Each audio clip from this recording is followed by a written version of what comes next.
Hello friends welcome. बर्तमान आम आलोचना करा गोटे एडिटोरियल इनसाइट जोटा कि द हिंदू प्रकाशित होती ट्रिब्यूनल मामलार गोटे जुगान्तकारी फल आसी सुप्रीम कोर्ट को तरफ से विषय आलोचना करवा लास्ट वीक आमर सुप्रीम कोर्ट गोटे ट्राइब्यूनल रिफॉर्म एक्ट 2021 गवर्नमेंट आनी स्ट्राइक डाउन कर वैलिड नुह आदि कौन प्रावधान थिला ये जो ट्राइब्यूनल सिस्टम रे गवर्नमेंट दबदबा से बढ़ाऊला ट्राइब्यूनल केमती फंक्शन करिवो ट्राइब्यूनल किए सब मेंबर रहिबे सैलरी अलग फैसिलिटीज कौन से विषय गवर्नमेंट हाथ को बेसी क्षमता पड़े आसाला आम ये भिडियो आलोचना करवा ट्राइब्यूनल कौन कहीं सेटअप कराए संवैधानिक प्रावधान कौन अच्छी ए रिलेटेड यूपीएससी बा ओपीएससी किसी क्वेश्चन आछि कि नहीं आमती क्वेश्चन आसी पारे ये सब विषय आलोचना करवा बी आर गवाई जी के चीफ जस्टिस अच्छा थिले जस्ट रिटायर्ड हेले सी कहते जे पार्लियामेंट पावर अच्छी ट्राइब्यूनल सिस्टम को सेटअप कर ट्राइब्यूनल सिस्टम जो कंडीशंस अच्छी फंक्शन से केमती करेंगे आपको नहीं से लॉ तैयारी कर किंतु गोटे इनिशियल फेज रे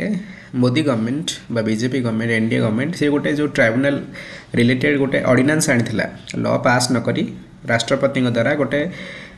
ऑर्डिनेंस आनिक जो कामटा करुला एवं नुआ लॉ रे से ऑर्डिनेंस भाषा को ही से रखिंट से 3-4 वर्ष है केस चलूला ठीक अच्छे तो यही केस आधार रे फलाफल आसी एवं फलाफल कहूँ जे यहाँ भूल तुम कर ठीक अच्छे गोटे यूनिफॉर्मिटी आसा दरकार ट्राइब्यूनल भितर तुम मन इच्छा कौ ट्राइब्यूनल सैलरी मेंबर मान सैलरी अधिका कार कम क्या फंक्शन कौन यहाँ तुम डिक्टेट कर ना गवर्नमेंट करना यहाँ बहुत जरूरी आम ट्राइब्यूनल मानकर इंडिपेंडेंस इम्पार्शियलिटी आउ इफेक्टिव एडजुडिकेशन बहुत जरूरी तो आलोचना करवा आदर किए पार्टी थिले गवर्नमेंट एगेंस्ट केस लड़ुले Madras bar association Congress leader Jairam Ramesh ठीक अच्छे तो देखिए ट्राइब्यूनल कौन ट्राइब्यूनल हूँ गोटे क्वासी जुडिशियल बॉडी अर्थात सेमी जुडिशियल आर सेटअप आम कहीपर स्पेसिफिक सब्जेक्ट उपर जहाँ भी डिस्प्यूट आसो ये रिजल्व कर ठीक अच्छे आपको कहीं सेटअप कराए ये सेटअप कराए कारण यहाँ लेस फॉर्मल बहुत सारा फॉर्मालिटी हाईकोर्ट सुप्रीम कोर्ट भाया मेंटेन हुए फास्टर जस्टिस मिले राय मिले बहुत जल्दी एवं स्पेशलाइज्ड होती गोटे सब्जेक्ट एक्सपर्टाइज पलि आसे जो ट्राइब्यूनल मेंबर गुड़ाए आम एग्जाम्पल अच्छे जमीक एनजीटी नेशनल ग्रीन ट्राइब्यूनल आमर एनवायरमेंट रिलेटेड जहाँ भी किसी केसेस अच्छे एनजीटी टाक हैंडल करे ठीक अच्छे आमर सेमती कैट अच्छी सेंट्रल एडमिनिस्ट्रेटिव ट्रिब्यूनल सेमती आईटैट अच्छी इनकम टैक्स अपीलेट ट्रिब्यूनल सेमती एएफटी अच्छी आर्म्ड फोर्सेस ट्रिब्यूनल इन सब विभिन्न प्रकार ट्राइब्यूनल अच्छी ट्राइब्यूनल संवैधानिक स्थिति कौन आम संविधान रे पार्ट 14 ए रे आर्टिकल 323 ए 323 बी रे आमर मेंशन अच्छी tribunal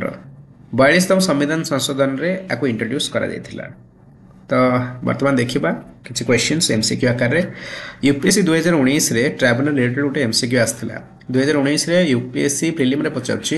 with reference to the constitution of India which of the following consider the following statement आ भीतर कीटा ठीक से पचारुछि statement number 1 no high court shall have the power to interfere the disciplinary proceeding against the employees of the Union of India तो गोटे केंद्र सरकार को जड़े एम्प्लॉई अच्छी यूनियन ऑफ इंडिया अंडर रे तार एगेंस्ट किसी प्रोसीडिंग आसिले ता एगेंस्ट किसी एलिगेशन आसिले तार हैंडल हाई कोर्ट करि पारिबो नाही आमे वर्तमान संगे संगे पढ़िले जे हाई कोर्ट बदल रे हमर ट्राइब्यूनल कैट अच्छी सीएटी सेंट्रल एडमिनिस्ट्रेटिव ट्रिब्यूनल ये हैंडल करे एडमिनिस्ट्रेटिव फंक्शनरीज मानकर एगेंस्ट किसी डिस्प्यूट आसिले किंतु कैट्र राय को हाईकोर्ट रे चैलेंज कर जाई पारिबो सो ये जो लिखा है no high court shall have the power तो यहाँ भूलेगला हाईकोर्ट पावर अच्छी ठीक अच्छे सो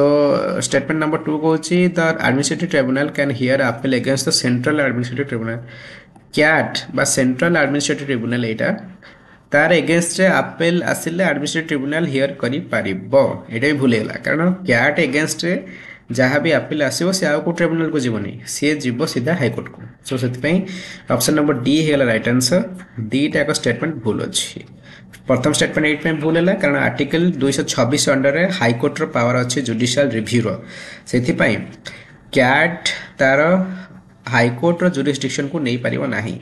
एल चंद्र कुमार केस 1997 रे कथा कहा जायछि स्टेटमेंट नंबर 2 एत में भूल है कारण कैट एगेंस्ट रे अपील जाय परिबो हाईकोर्ट को ठीक अछि आ गोटे एडमिनिस्ट्रेटिव ट्रिब्यूनल को जीवनी से केसटा आ गोटे क्वेश्चन नै जिवा which of the following articles of the Indian constitution deal with the establishment of tribunal establishment under रे बा एस्टाब्लिशमेंट क्षेत्र रे को आर्टिकलटा संविधान रे अछि article 323 24 article 323 A 323 B article 330 332 ना 226 227 एबे जस्ट आलोचना करथले आर्टिकल 323 ए 323 बी हमरो डील करूछंती ट्राइब्यूनल साथी रे so option number B is the right answer 42तम संविधान संशोधन एक्ट रे 323 ए 323 बी को रखा जाइथिला 323 ए अंडर रे हमर आसंती एडमिनिस्ट्रेटिव ट्रिब्यूनल्स आ 323 बी अंडर आसंती अदर स्पेशलाइज्ड ट्रिब्यूनल्स ठीक अछि स्टेट लेजिस्लेचर माने भी हमर निजर ट्रिब्यूनल सेटअप करि परिबे सो ये थिला ट्रिब्यूनल विषय रे हमर किछटा डिस्कशन आशा करछि वीडियो टी आपन भल लागिथबो यदि वीडियो भल लागि please like and subscribe to this channel धन्यवाद।